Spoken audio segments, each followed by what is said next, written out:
Participantes, espero que me estén escuchando bien. Eh, Qué bueno que estén hoy aquí en la jornada de las 9 a las 10 de la mañana. No obstante, entendemos que por la hora seguramente algunos están trabajando es posible que no sea tan sencillo asistir en este horario. Muy bien, ¿todos me escuchan bien?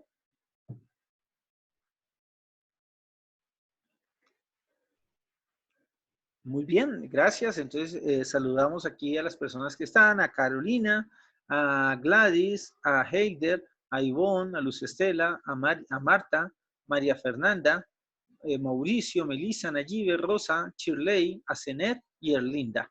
Qué bueno tenerlos el día de hoy. Y vamos entonces a hablar de la actualización que hubo con el decreto 2270 del 2019, emitido por el Ministerio de Comercio, Industria y Turismo. Este decreto, el decreto 2270, hizo tres modificaciones. Una de esas modificaciones, tal vez para mi juicio una de las fuertes, es que se deroga por completo el decreto 2649 del año 1993. Derogar el decreto 2649 del año 1993 tiene varias implicaciones.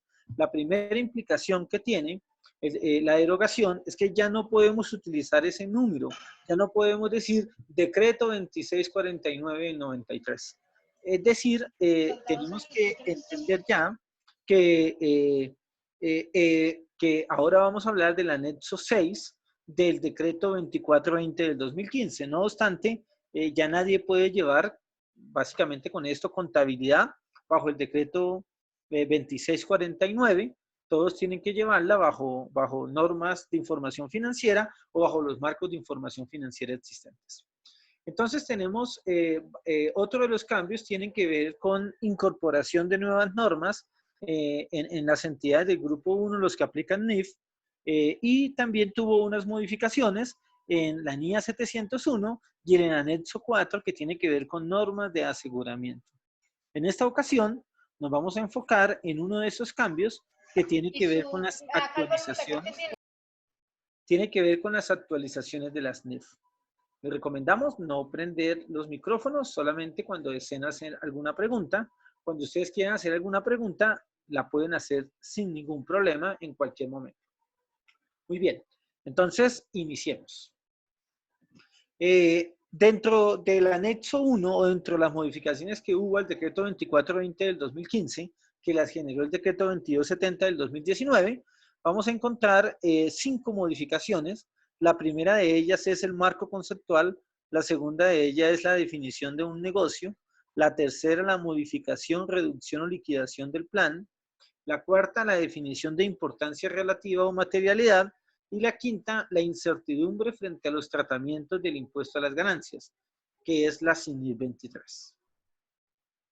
Observando el marco conceptual, lo primero que les queremos decir es que es un documento que deberían leérselo. Es un tratado de contabilidad. Realmente establece unas bases importantes respecto de lo que es la contabilidad y básicamente en 8 capítulos maneja cuál es el propósito y objetivo de la información financiera, cuáles son las características cualitativas de la información financiera, cuáles son los estados financieros, cuáles son los elementos de esos estados financieros, cuándo una partida se reconoce y cuándo se da de baja, cuáles son sus criterios de medición, cuáles son sus principios de presentación e información a revelar y cuáles son los conceptos de capital y mantenimiento de capital. En ese orden de ideas, el marco conceptual abarca esas 8 cosas que, como les dije, vale la pena que lo leamos, vale la pena que lo estudiemos porque, a mi juicio, establece cosas muy importantes relacionadas con la contabilidad. Empecemos entonces hablando de por qué es importante el marco conceptual. Lo primero es decirles que el marco conceptual no es una norma, no tiene una jerarquía normativa, básicamente ayuda a que ustedes desarrollen políticas contables, les ayuda a comprender e interpretar las NIF. No obstante, las NIF podrían tener una connotación diferente a lo que dice el marco conceptual. Pero básicamente el marco conceptual es una ayuda para interpretar las NIF, para comprender cuál es el propósito de las NIF. Entonces, recuerden, una de las cosas que tenemos que hacer es leernos este marco conceptual vale la pena.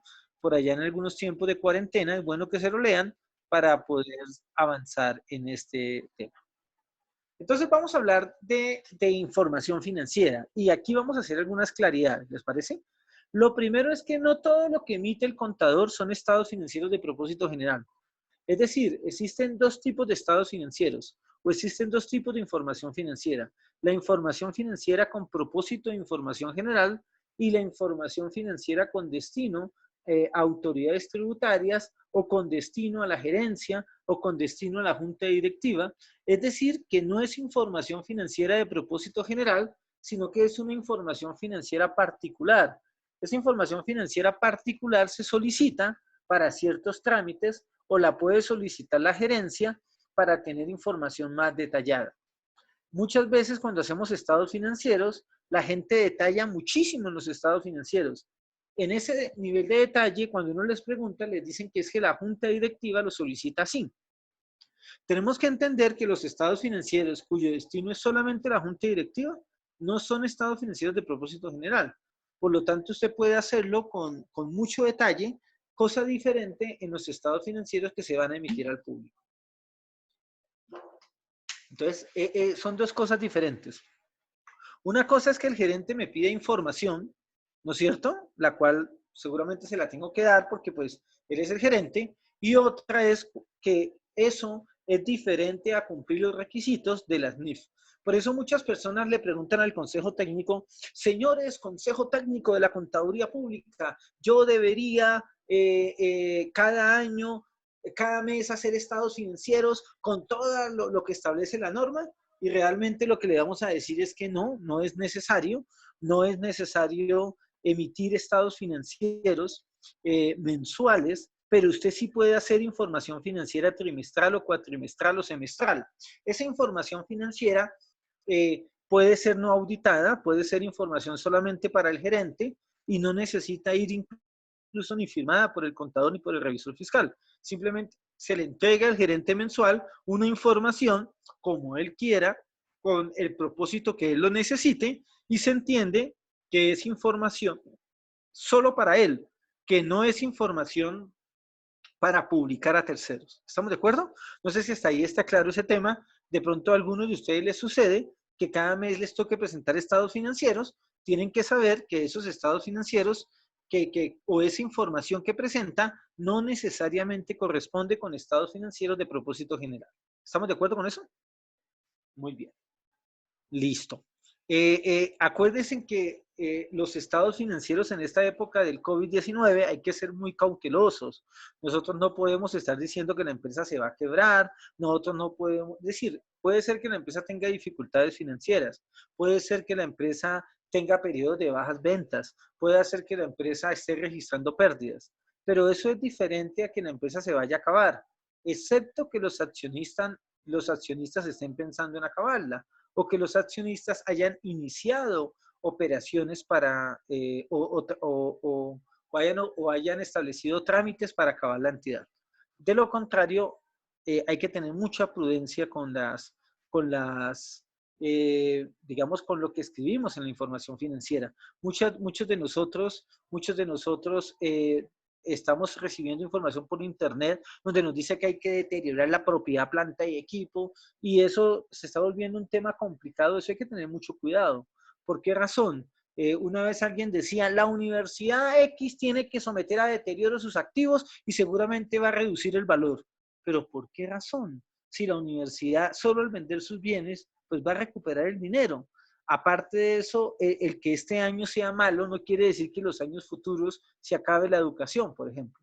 Entonces, siempre que hablemos de deterioro, recuerden que estamos hablando de largo plazo, no corto plazo, excepto el deterioro de cuentas por cobrar a clientes, los cuales sí seguramente se van a ver tremendamente afectados porque es muy posible que la mora se aumente y es muy posible que algunos de nuestros clientes no nos paguen las facturas. ¿Por qué? Porque entraron en cesación de pagos, porque se quebraron o porque simplemente se desaparecieron y no quieren pagar el valor. Claro hasta aquí, ¿no es cierto? Entonces recuerden, una cosa son los estados financieros de propósito general y otra cosa es información financiera que pide la gerencia, la cual se puede elaborar con cualquier regla, con cualquier formato, se puede elaborar muy detallada, menos detallada, como ustedes quieran. Recuerden que los estados financieros no muestran el valor de la entidad. Por eso es que cuando la gente pregunta y dice, ¿cuánto vale mi empresa? Voy a mirar los estados financieros. Eso no es cierto. Los estados financieros no le dicen cuánto vale su empresa. Le dicen solamente el valor contable de acuerdo con las reglas contables de lo que vale la empresa. Pero muchas de las cosas que la gente valora de una entidad no está en los estados financieros. En ese orden de ideas, el marco conceptual del 2018 comenzó a hablar de por qué la información financiera necesita unas características cualitativas. Esas características cualitativas se van a separar en fundamentales y de mejora. Las fundamentales son dos, que es lo que el contador debe cuidar. Por un lado, la relevancia y por otro lado, la representación fiel. ¿Qué es relevancia y qué es representación fiel? Relevancia es cuando la información es capaz de influir en las decisiones que toman los usuarios de los estados financieros. Es decir, la relevancia es que la información tiene que tener un valor. Puede ser un valor predictivo o un valor confirmatorio. Predictivo que le permita a la gente proyectar la información financiera de la entidad y confirmatorio porque en la medida que la gente ha proyectado puede saber si se ha cumplido o no se ha cumplido las expectativas que trazó la gerencia. También tenemos el tema de representación fiel, que la representación fiel tiene que ver con reflejar la esencia de los fenómenos. Eso quiere decir que la información financiera tiene que estar completa, tiene que ser neutral, libre de error. Pero la información financiera no es exacta, recuérdenlo. Yo nunca voy a poder decir que es que los estados financieros son exactos. Nunca va a poder decir la gente que es que la información financiera es perfecta, la información financiera es la verdad. No, no existe exactitud, no existe verdad en los estados financieros. Simplemente la información financiera se debe representar fielmente, ¿de acuerdo? Fielmente. Muy bien. Igual si quieren hacer alguna pregunta, pues la pueden hacer cuando quieran. Recuerden que toda la información financiera es comparable. ¿Qué quiere decir comparable? Que siempre que yo presente información, voy a colocar qué pasó el año anterior. Por eso es recomendable que cada vez que usted escriba algo en las notas a los estados financieros, diga también qué pasó el año pasado.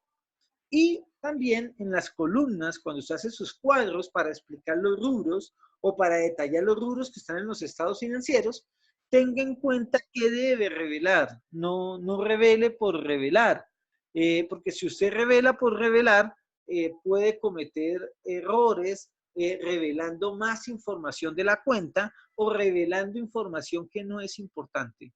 Por esa razón, siempre vamos a hablar de relevancia y representación fiel. Pero hay otras características de la información financiera que tiene que ver con, como lo dijimos, comparabilidad, verificabilidad, oportunidad y comprensibilidad. ¿Qué es comparabilidad? Ya lo dijimos que era. Verificabilidad, ¿qué es? Que dos personas pueden llegar a las conclusiones similares a las que llegó la empresa al elaborar la información financiera. Oportunidad es tener información disponible y a tiempo.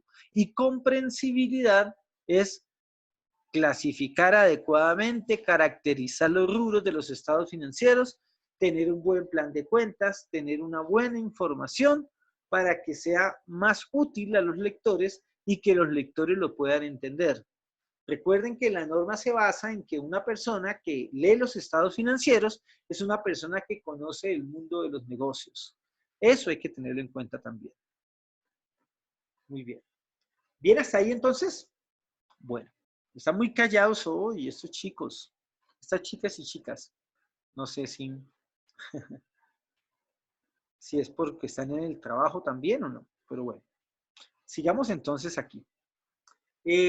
Habíamos hablado entonces de la información financiera de propósito general y vamos a hablar de, pues de alguna manera, cuáles son los estados financieros que debo presentar. Porque siempre nos enfrentamos al mismo dilema, ¿no? ¿Qué estados financieros debo presentar?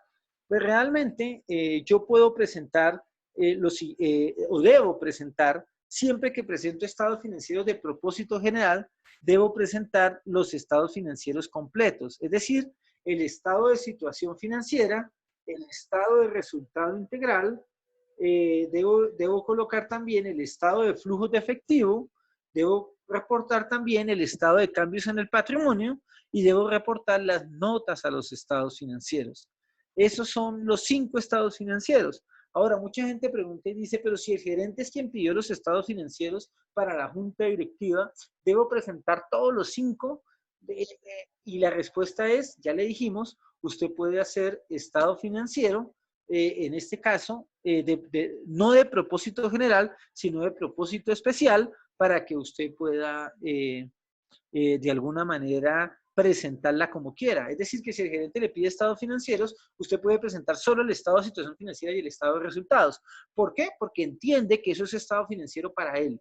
Pero en lo posible no firme esa información, sino solo páseselas. Porque usted firma en preferiblemente lo que usted debe firmar son los estados financieros de propósito general. Cruz Elena me dice que tiene el micrófono apagado, por eso están callados. Ah, bueno, no, muy bien. Están juiciosos entonces. Muy bien. Eh, listo. Betty me pregunta que si la información se la envían al correo. Sí, esta diapositiva se envía al correo. Ustedes la van a tener. Cruz Elena dice que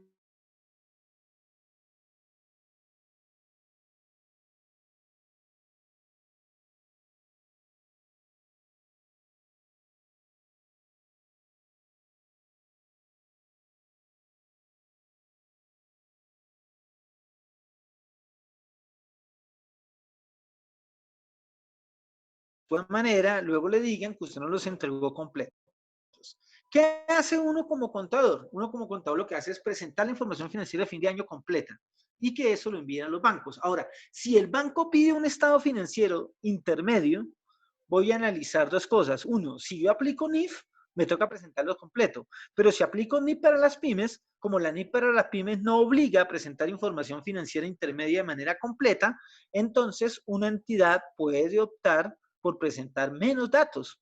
Por eso, si le piden a Cruz Elena un balance a marzo para el banco, pues ella puede optar solamente por presentar el estado de situación financiera, el estado de resultado integral y algunas notas relacionadas con eso. En ese caso, si usted quiere, no diga que es un estado financiero de propósito general, sino diga que es información financiera intermedia y que esa información financiera intermedia pues se entrega a la entidad, pero que no es un estado financiero definitivo, ¿no es cierto? Muy bien. Entonces, no sé, Cruz Elena, ahí si tú me estás hablando desde la perspectiva de la NIP para pymes o si de la perspectiva de la NIP plenas. Si quieres, escríbeme por el chat. Si es plenas o pymes tu pregunta. Ok, pymes. Entonces, como tus clientes son pymes, mira que tú no hay una norma NIF que te obligue a presentar estados financieros intermedios. Tú puedes hacer tus estados financieros intermedios como quieras. Pues está bien que los haga estado de situación financiera, estado de resultado integral y las notas, está bien. Creería que no hay problema porque no estás obligada a presentar información financiera intermedia. Muy bien, perfecto. Entonces vamos a tener en cuenta también otras cosas, entre ellas que siempre la información financiera, bueno, Ivonne, si es del grupo 1, pues en el grupo 1 sí hay una norma de estados financieros intermedios, que es la NIC 34, y debe cumplir esa nota, esa norma que establece la NIC 34 para estados financieros intermedios. Así es. Digamos, cuando una entidad del grupo 1, pues está obligada a presentar más información que una entidad que pertenezca al grupo 2. Perfecto. Entonces, recuerden que todos los estados financieros se presentan por lo menos comparativos, ¿no es cierto? Y hay que tener en cuenta no la vista particular de un inversionista, sino la vista particular en conjunto, la perspectiva en conjunto de los estados financieros. Recuerden que todos los estados financieros se elaboran considerando que yo sigo funcionando.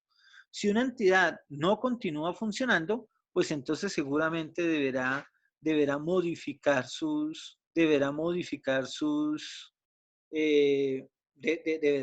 la base en la cual está elaborando la información financiera y ya no tendrá que aplicar ni NIF ni para pymes, sino el anexo número 5, que corresponde al de entidades que no cumplen la hipótesis de negocio en marcha. Perfecto.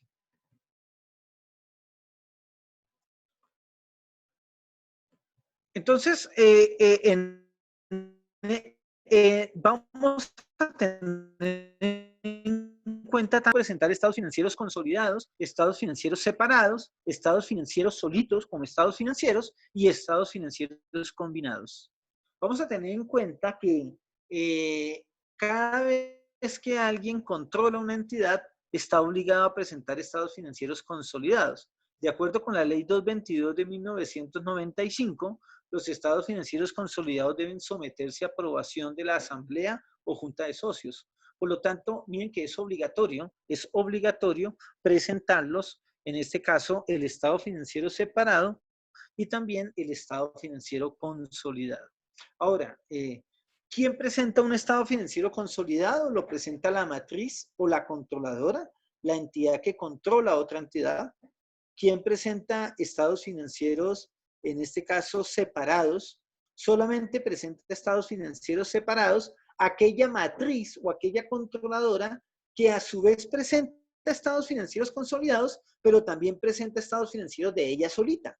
Esos estados financieros de ella solita se llaman estados financieros separados. ¿Quién presenta estados financieros normales? Presenta estados financieros normales aquellas entidades o empresas que no tienen controlado, que no tienen subsidiarias, que pueden que tengan inversiones en empresas, pero no las controlen. Esas empresas presentan estados financieros solitos. No son estados financieros separados, sino estados financieros solitos, o lo que llaman las supersociedades, estados financieros individuales. ¿Y qué es un estado financiero combinado? Un estado financiero combinado es cuando la entidad presenta estados financieros de una parte del grupo o de dos entidades que directamente no se controlan, pero indirectamente son controladas por alguien del exterior. Ahí presento estados financieros combinados. No sé si está claro ahí el tema de cuándo un estado financiero es consolidado, cuándo es separado, cuándo es combinado y cuándo es un estado financiero individual o un estado financiero solito, como lo llamamos. No sé si quedó claro esa parte. Si tienen alguna duda, la pueden hacer a través del chat o la pueden habilitar el micrófono y pueden preguntar.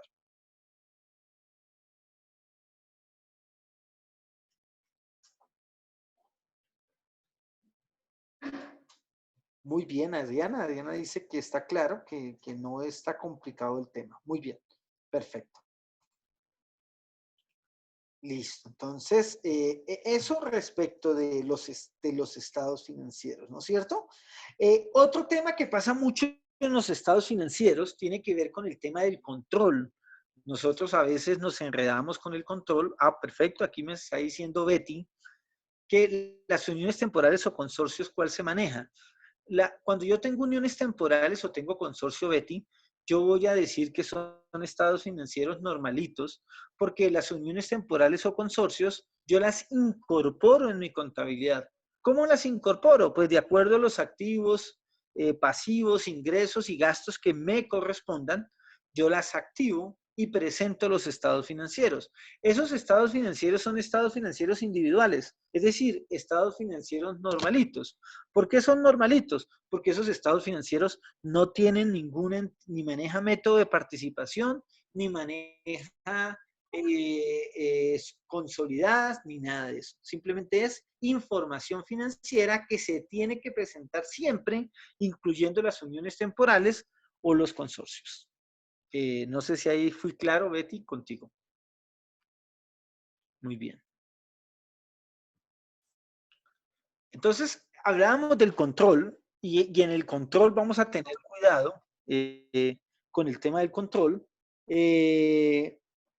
¿Por qué razón voy a tener cuidado? Porque resulta que en el tema del control, tema del control, lo que vamos a tener ahí inconvenientes es cuando yo considero que por administrar yo controlo. Entonces, muchas personas les pasan un bien para que lo administren y creen que lo controlan. Muchas entidades, el gobierno les entrega un lote para que ejecute algo para beneficio de la comunidad y creen que controlan el lote. Hay que tener cuidado porque el control tiene que ver con derechos a utilizar el activo, pero a generar beneficios económicos asociados con la propiedad. ¿Cuáles son los beneficios económicos asociados con la propiedad? Son aquellos relacionados con vender el activo, con pignorarlo, con entregarlo a cambio de un pasivo o de otro activo. En ese tipo de cosas estaríamos hablando de que no siempre se controla, hay que tener cuidado. Si yo tengo un bien en leasing, ese bien se controla sí, porque quien tiene el beneficio sobre la propiedad del bien soy yo. Así el bien no esté a nombre mío. Si el bien vale más o vale menos, yo soy la persona.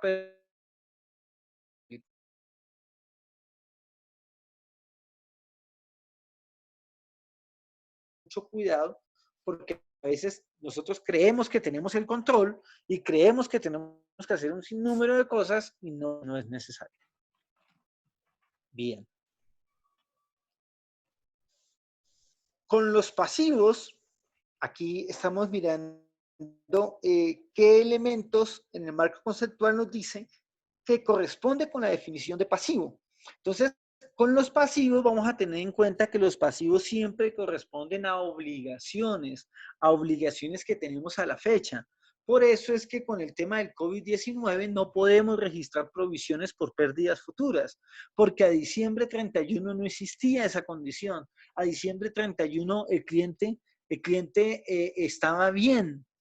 A diciembre 31 yo no debía ese dinero. A diciembre 31 el contrato no se volvió oneroso. Era un contrato normal.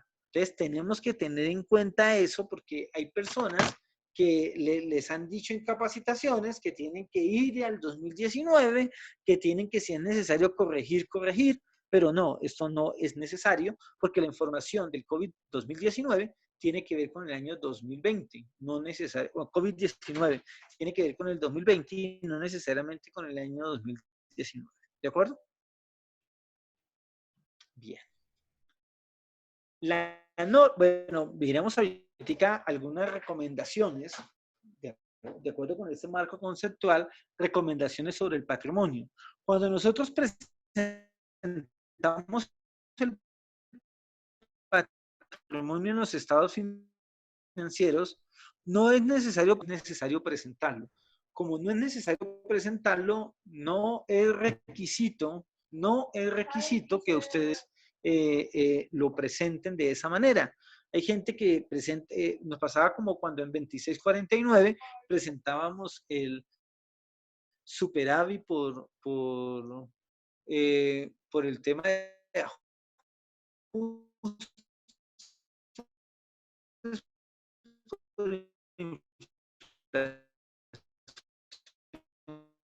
que ocurrieron hace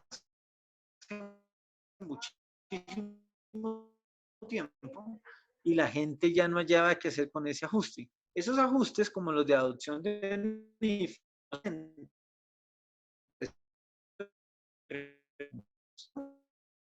no,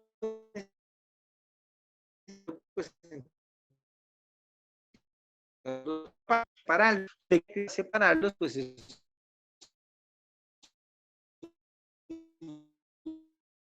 ya las utilidades por adopción de NIF acumuladas con los resultados acumulados y pues igual eso es lo que es, ¿no? Se vuelve un resultado acumulado, en este caso que incluye los resultados de periodos anteriores más los resultados de implementar NIF. Entonces, muy bien.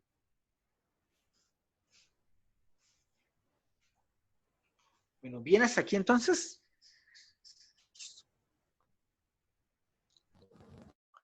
Bueno, vamos a seguir entonces con la definición de ingresos y gastos. Bueno, digamos que en esto ya lo tenemos claro. Hay algunas cosas que no es necesario explicarlas, ¿de acuerdo? Solamente vamos a mencionar unos temas.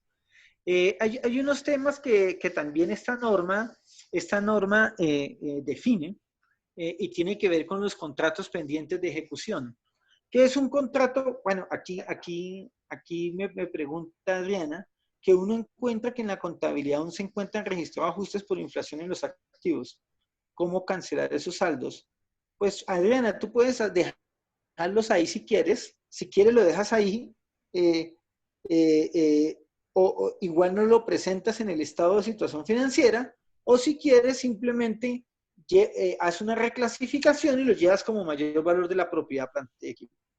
Digamos que eso es como la mejor manera porque muchos de esa parte ya ha sido depreciada previamente y pues no lo podemos dar de baja de otra manera o si no estaríamos contabilizando los gastos dobles. Entonces, preferiblemente, déjalos ahí o simplemente reclasifícalos a la partida de mayor valor de ese activo. Perfecto. Muy bien. No sé, Adriana, si con eso te contesté. Bueno, muy bien. Listo. Entonces, como les decía, la norma también habla de contratos pendientes de ejecución y los contratos pendientes de ejecución es cuando ninguna de las partes ha cumplido o cuando una de las partes ha cumplido. Cuando en un contrato ninguna de las partes ha cumplido, ni el que paga ni el que tiene que prestar el servicio, no hay registro contable. ¿Estamos de acuerdo? Yo no tengo que causar los gastos por servicios que no me han realizado. Yo solamente contabilizo los gastos por servicios que me han realizado. ¿No es cierto? Eh, eh, eh, Se los digo por qué, porque hay personas que dicen, ya hicimos un contrato con el abogado, entonces mándalo al gasto. No, espera un momentico, porque si el abogado no le ha prestado el servicio, pues no tiene por qué registrar el gasto ni el pasivo. Ahora, ¿qué pasa cuando un contrato lo cumple solo una parte? Si el contrato lo cumple solo una parte, entonces yo registro, si yo fui el que cumplí, pues un anticipo o un gasto pagado por anticipado, y si la otra persona fue la que cumplió, pues entonces ahí sí hago una causación contra una cuenta por pagar. ¿Listo? Muy bien. Entonces eso lo vamos a tener en cuenta. Recuerden que en NIF existen los gastos pagados por anticipado, que muchas personas los clasifican en otros deudores, está bien si lo llevan allá, otros lo clasifican en un rubro separado que se llama gastos pagados por anticipado, digamos que también está bien, pero lo que vamos a decir es que el gasto pagado por anticipado es cuando yo pago algo que no me han entregado o cuando yo pago algo que no me han prestado el servicio. ¿De acuerdo?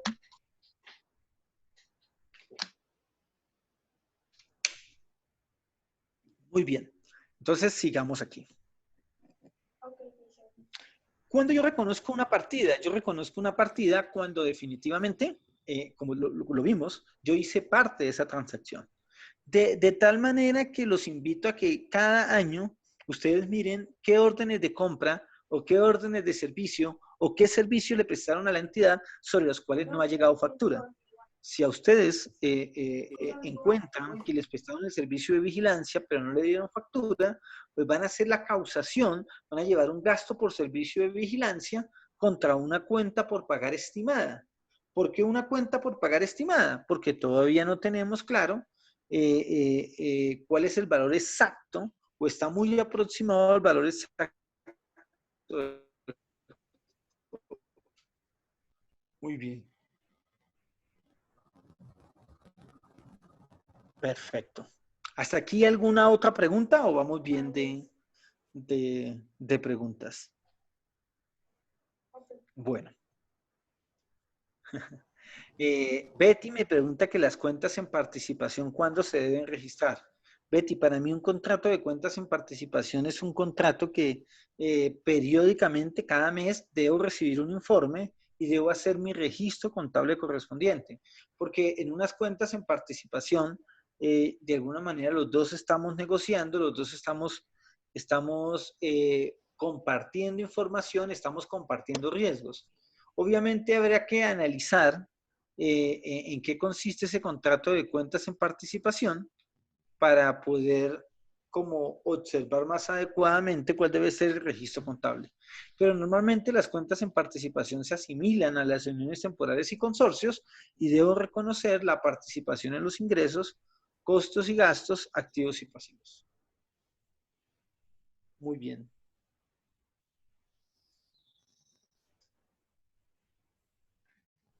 Entonces, si seguimos hablando de si seguimos hablando del marco conceptual, vamos a encontrar un concepto que también esboza el marco conceptual que se llama la baja en cuentas. ¿Qué es la baja en cuentas? La baja en cuentas es cuando debo eliminar de la contabilidad un activo o un pasivo. Janet nos pregunta, buenos días, una cuenta que se registró como reclamación por tema de una estafa y aparece en los estados financieros, ¿cómo debe ser el manejo bajo NIF? Mire, no sé cómo ha sido el dato, pero uno lo que tiene que hacer son dos transacciones diferentes. Una transacción cuando me robaron, me estafaron, y la otra lo que puedo recuperar. Si yo tengo que en los estados financieros, o si tengo un tema de una estafa, ¿sí? Pues entonces yo voy a registrar la pérdida, lo que me robaron, lo que me dañaron, al gasto, y luego voy a utilizar la norma de activos contingentes, la cual pide que se contabilice cuando, digamos, cuando existe una certeza de que voy a recibir ese dinero. ¿De acuerdo?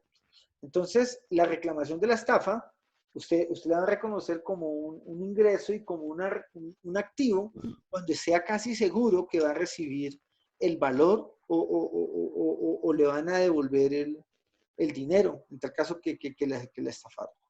De lo contrario, solamente voy a registrar el gasto y no el ingreso correspondiente. Bien. Listo. Entonces, criterios para dar de baja un activo. ¿Cuándo doy de baja un activo? Entonces, la norma aquí nos va a decir que yo solamente voy a dar de baja un activo cuando pierdo el control de él, cuando lo venda, ¿de acuerdo? Cuando el activo expira, cuando se tiene que dar de baja porque ya legalmente no se puede cobrar, siendo una cuenta por cobrar, ¿de acuerdo? Entonces, aquí el criterio de baja en cuentas es bien importante porque el gerente no puede dar de baja cuando quiera. Da de baja cuando realmente considera que hay una pérdida. Aquí me pregunta Shirley que cómo es el reconocimiento de los servicios prestados pendientes por facturar bajo NIF. ¿En qué año tomo el ingreso? Shirley, si tú prestaste el servicio y no te han pagado ni has hecho la factura, tú debes reconocer el ingreso en el momento en el que prestaste el servicio. Ahora, si lo que pasó fue que tú, digámoslo así, no digamos, facturaste, pero no prestaste un servicio, pues entonces vas a tener un pasivo. ¿De acuerdo? Entonces, si usted prestó el servicio y no lo ha facturado, tiene que contabilizar el ingreso y tiene que contabilizar esa cuenta por pagar. Esa cuenta por cobrar, perdón, en este caso, cuenta por cobrar. ¿De acuerdo, Janet? Muy bien. Ah, no, Shirley fue la que nos preguntó eso, sí, Shirley. Entonces, Shirley, de acuerdo con lo que acaba de decir, usted reconoce el ingreso cuando prestó el servicio. Si el servicio lo presta una parte en el 2019 y una parte en el 2020, pues deberá reconocer una parte en el 2019 y en el 2020 el restante. Muy bien.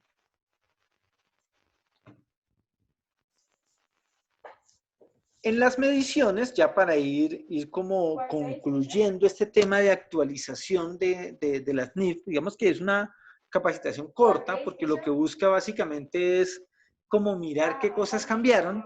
Realmente dentro de las cosas que cambiaron están las mediciones posteriores, las cuales la norma dice que solamente existen dos, costo histórico y costo corriente, y que el costo histórico es el costo pues antiguo, el cual simplemente lo deprecio si es un activo depreciable, ¿de acuerdo? Pero digamos que cuando yo utilizo mis mediciones, pues el costo va a ser el preferencial. Si ustedes se dan cuenta, la contabilidad en Colombia se basa en el costo histórico. Algunos piensan que no, pero gran parte de las transacciones están a costo histórico. Entonces, dentro del costo histórico, recuerden que el costo de la transacción va como un mayor valor, en este caso, del costo histórico. Mire que la causación de ingresos aplica tanto para digamos que aplica para el concepto de clientes, pero también para el concepto de proveedores. Si yo le vendo a mis clientes y no le he facturado, debo reconocer el ingreso, pero a la vez, si el proveedor me prestó el servicio y no me ha facturado, yo debo reconocer el gasto. ¿De acuerdo? Entonces, no sé si hasta aquí está claro. Si tienen aquí alguna pregunta o algún tema para tratar, por favor me lo dicen. No sé si hasta aquí pues es sencillo lo que teníamos, pero la idea es como ser concretos en lo que queríamos exponer. Me pregunta Janet que cómo se manejan las revaluaciones en NIF de los activos fijos. Janet, primero, lo primero que usted tiene que tener es una política de revaluación. Tiene que escoger la clase de activos que desea revaluar. Por ejemplo, en propiedad, planta y equipo, digamos que usted solo desea revaluar los inmuebles y el terreno. Si solamente revalúa los inmuebles y el terreno, cada 3 o cada 5 años, cada vez que cambie el valor razonable de manera significativa frente al importe en libros, usted tendrá que contratar un nuevo avalúo y ese avalúo, en este caso, pues tendrá que ajustar el valor en libros y esto afecta el otro resultado integral o lo que ustedes conocen como el ORI, otro resultado integral. No sé si con eso ya te contesté, no obstante, pues hay que tener cuidado con la forma que utilizo la revaluación. Yo no recomiendo mucho la revaluación de activos fijos, pero quien lo vaya a hacer, pues es bueno que comprenda cuál es la forma de realizarlo. Muy bien. Bueno, pues digamos que si hay otros temas para tratar, no sé, Janet, si te quedó claro el tema de la revaluación eh, o si hay que ampliar un poco más. Bueno, muy bien. Señores, pues esto era lo que teníamos para el día de hoy. Si no hay más preguntas, pues yo creo que podríamos dar por terminada nuestra charla, ¿no? No sé si existe algo. Ah, bueno, aquí me pregunta que cuando se realizó la transición en NIF, el ajuste como utilidad en la transición, ¿en qué momento disminuye esa utilidad por transición? Mira, las utilidades por adopción de NIF son resultados acumulados. Los resultados acumulados quedan en resultados ¿Hacia el acumulados. almuerzo, negra? ¿Cuándo se disminuyen los ¿Sí? resultados ¿Hacia el almuerzo? acumulados? Los resultados ¿Sí? acumulados se disminuyen cuando O hay lo llego a pérdidas hacer, pero me o cuando demoro. hay Que reparto tengo de que bajar. dividendos. Me escribieron. No hay problema. Uy, aquí por aquí nos están diciendo que venir a almorzar. Bueno, espero que inviten, ¿no? Luz Estela nos está diciendo que va a ir a almorzar. Bueno, eh, muy temprano, Luz Estela. Entonces recuerden que lo único que disminuye las utilidades acumuladas es la distribución de utilidades o los temas de pérdidas. Respecto de si se pueden repartir o no las utilidades, lo que ha dicho la Superintendencia de Sociedades es que hay que tener cuidado porque de alguna manera repartir las utilidades puede generar que la empresa pierda dinero si no tiene el efectivo acumulado. Pero en la práctica, si usted se reparte esas utilidades, pues tenga cuidado porque eso le puede salir utilidades grabadas y eso sale complejo para los accionistas. Crucelena me dice que cuando se dicen las políticas que se hará avalúo con cada cierre de junta directiva y eso no se hace, ¿qué puede pasar? Pues que estás incumpliendo las políticas contables. Las políticas contables usted las decide. Entonces uno dice, pues no se vaya por el método de la revaluación. ¿Para qué se va por el método de la revaluación si no lo va a hacer?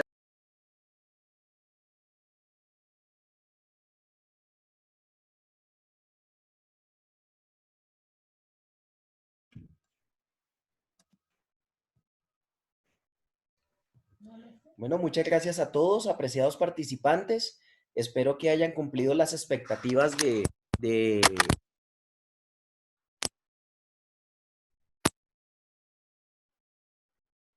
René, prende el audio, que no se te escucha. René, prende el audio, que no se te escucha.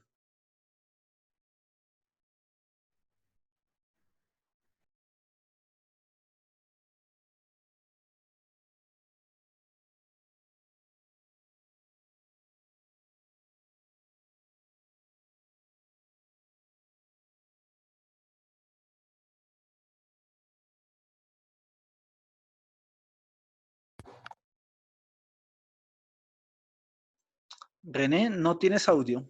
Sí, sí, ahora sí. Ahora Muy sí. buenos días a todos. Muchísimas gracias por participar. Esperamos que hayan cumplido las expectativas de este obsequio que CEITAG les brinda a ustedes junto con el doctor Leonardo Barón.